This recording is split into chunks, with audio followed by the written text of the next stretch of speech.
நம்ம Ashwin sweets and ஸ்நாக்ஸை ஆஸ்திரேலியாவுக்கு export பண்றதுக்கு கான்டாக்ட் பண்ணுங்க 7373755163.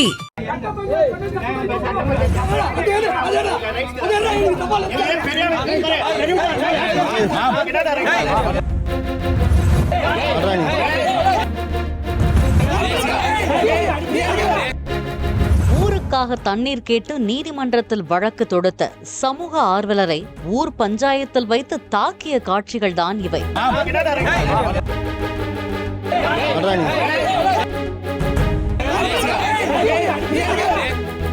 கிருஷ்ணகிரி மாவட்டம் காவேரிப்பட்டினம் அடுத்த எம் சவுளூர் கிராமத்தைச் சேர்ந்தவர் தக்காளி வியாபாரி சிவராஜ். அதே கிராமத்தினர் சிலர் நீர்வழி பாதையை ஆக்கிரமித்துள்ளதால் மழைக்காலங்களில் ஏரிகளுக்கு செல்லும் நீர் முற்றிலுமாக தடைபட்டு தண்ணீர் பஞ்சம் ஏற்படுவதாக கடந்த 6 ஆண்டுகளாக சிவராஜ் மனு அளித்து வந்துள்ளார். எந்த நடவடிக்கையும் இல்லாததால் சிவராஜ் கடந்த ஏப்ரல் மாதம் உரிய ஆவணங்களுடன் சென்னை உயர்நீதிமன்றத்தில் பொதுநல வழக்கு தொடர்ந்துள்ளார். 528 625 ஒரு 4 ஒரு வாரி புறம்போக்கு சர்வேல ஒரு 7 ஏக்கர் புறம்போக்கு வாரி புறம்போக்குல ஆக்கிரமிப்பு பண்ணியிருக்கிறாங்க. அதை ஆக்கிரமிப்பு அகற்றி எங்களுக்கு நீர்நிலையா, எங்க குடிக்க நீர் ஆதாரம், விவசாயத்துக்கு நீர் ஆதாரம், இது சுற்றுவட்டாரத்தில் எங்களை இதை சுற்றி பண்ணோம்னா ஒரு 1000 குடும்பங்கள் வளரும், தண்ணி பஞ்சம் ஏற்படாது வருங்காலத்தில் அப்படின்றதுனால பொதுநல வழக்கு சென்னை உயர்நீதிமன்றத்தில் தொடுத்தேன்.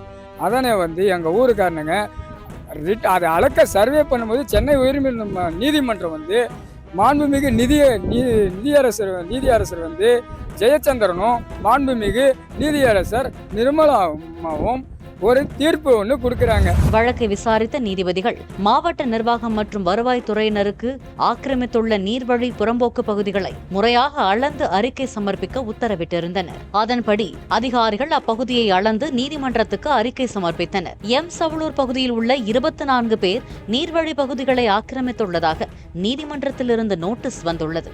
இதனை பார்த்த அந்த 24 குடும்பத்தினரும் ஊர் பஞ்சாயத்துக்காரர்களான மாரியப்பன், கேசவன், முனுசாமி, தேவராஜ், சுந்தரம் உள்ளிட்டோரிடம் கூற அவர்களோ கூற்றா பஞ்சாயத்தை என கூறி ஊர் பஞ்சாயத்துக்கு சிவராஜை அழைத்துள்ளனர். இந்த பேப்பர்ஸ் அளக்கும் போது அவர் கேட்கிறாரு, ஹைகோர்ட்ல இருந்து வந்த ஆர்டர்னு சர்வேயர் சொல்றாரு, கிராம நிர்வாகம் சொல்றாரு. அப்ப எதுவும் கேட்காம அவங்க எல்லாம் போயிட்டு பிறகு அடுத்த நாள் நீ கட்ட பஞ்சாயத்துக்கு வரணும்னு கூப்பிடுறாங்க. கட்ட பஞ்சாயத்துக்கு வர பிறகு என்னை உடனடியாக தாக்குதல் பண்றாங்க, வித்ட்ராவல் பண்ணு, என் ஃபேக்டரி எல்லாம் போகுது. அப்போது ஊர் பஞ்சாயத்துக்காரர்கள் வரிசையாக அமர்ந்து கொள்ள ஒருவர் வாப்பா சிவராஜ் என கூற அருகில் இருந்தவரோ ஆக்ரோஷமாக வாடா இங்க, எழுந்து வர மாட்டியா, சபைக்கு கூப்பிட்டா வரமாட்டியா என அதட்டினார்.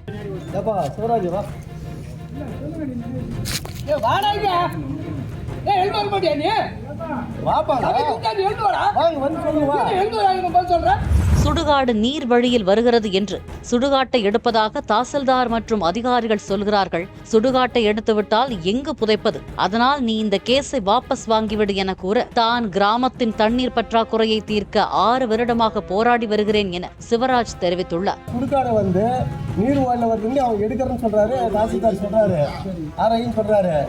அந்த நீர் வாயில வரும்போது அந்த சுடுகாடு எடுத்து சுடுகாடுக்கு போறது. நம்ம எங்க பதிக்கிறது ஊருக்காக தண்ணி 6 வருஷமா கம்ப்ளைண்ட் கொடுத்துருக்காங்க. இன்னைக்கு பேப்பர் கிடையாது, எல்லாரும் தெரிஞ்சுக்கோங்க. இதே கவர்னராக இருக்கட்டும், இல்லை மந்திரி கவர்னராக இருக்கட்டும் பண்ணக்கூடாது அப்படின்னு கட்சியாக இடையூறு கொடுத்தாங்க. ஒரு கட்டத்தில் பொறுமை இழந்த ஊர் பஞ்சாயத்துக்காரர்கள் கேஸை வாபஸ் வாங்கவில்லை என்றால் உன் குடும்பத்தையே ஊரை விட்டு ஒதுக்கி வைத்து விடுவோம் என மிரட்டி சிவராஜை தாக்க ஆரம்பித்தனர்.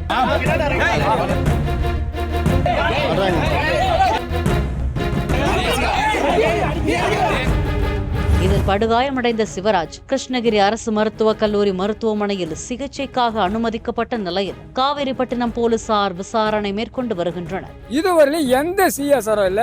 அந்த குண்டர்கள் அவங்க என்னுடைய கொலைவெறி தாக்குனாங்க பாருங்க, அவங்க மேல எந்த ஒரு நடவடிக்கையும் இல்லை. எனக்கும் பாதுகாப்பு இல்லை, என்னுடைய தந்தை, என்னுடைய அண்ணன், சகோதர குடும்பம், என்னுடைய பிள்ளைகளுக்கும் பாதுகாப்பு இல்லை.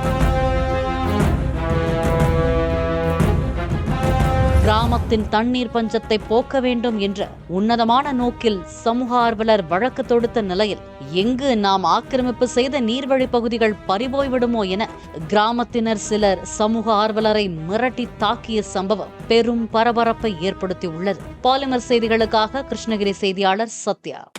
நம்ம அஸ்வின் ஸ்வீட்ஸ் அண்ட் ஸ்நாக்ஸை ஆஸ்திரேலியாவுக்கு எக்ஸ்போர்ட் பண்றதுக்கு காண்டாக்ட் பண்ணுங்க 7373755163